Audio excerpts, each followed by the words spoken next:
Now, this law is actually a pretty good one for defense and not as a manipulation tactic, but to like maintain your power. And that's Law 17 of Robert Greene's 48 Laws of Power, which, oddly enough, it says keep people in suspended terror, but it's to keep a level of unpredictability. Always keep them guessing. That's it. End. So it's pretty obvious how this law works if you look at it from the lens of someone trying to manipulate you. Someone knowing you makes it easier for them to manipulate you. Like if they know your habits, if they know how you act in certain situations. Like you go to the bathroom at 2 p.m. every day. All right, so that's the perfect time to rob you. Like just as a basic example. And I will applaud you on being regular because that's actually really good. You shouldn't have to change that, but always keep people guessing. Don't let them know your next move, which goes back to another law of just keeping your mouth shut. But mainly I see this into keeping yourself fluid.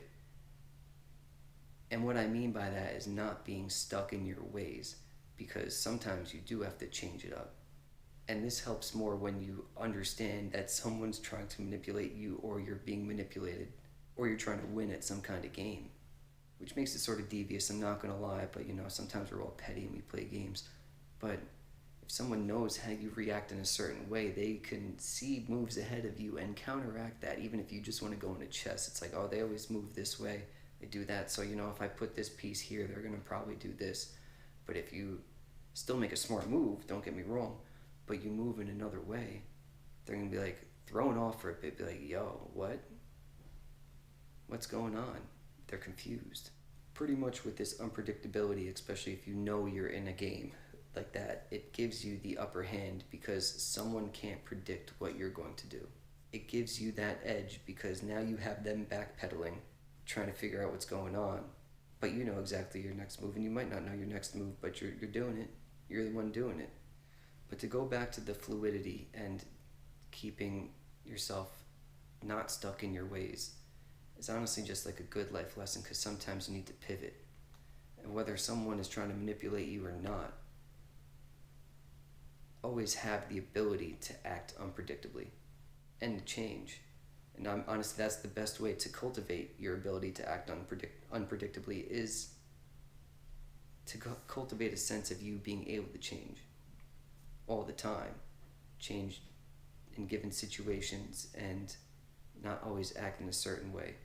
Because at the end of the day, this law really is just a way to get yourself out of someone who's already manipulating you, or if you're in a bind or a pickle, or if you're being tracked by people who like to put lights on their cars, like kind of thing. Like, and I'm not condoning that at all, but if they know how you act, they'll know where you go. They know what you do. And in a bind where you're in a situation where, someone's got you stuck in something, if you act in an unpredictable way, then yeah, it buys you time, and they might not see it coming. But I feel like that's all I have to say about this law. If you don't know me, my name is Brendan. This is the 48 Laws of Power series that I got going on. If you like this content, hit that like button, leave a comment down below what you think about this law, if you ever had to apply it in your life, and if there's something else you want me to do, because obviously there's only 48 of these laws and they don't go on forever. And if you've made it this far and listened to my ramblings, hit that subscribe button, because clearly you like the content. Once again, Brendan, Lost Tribe. Peace out.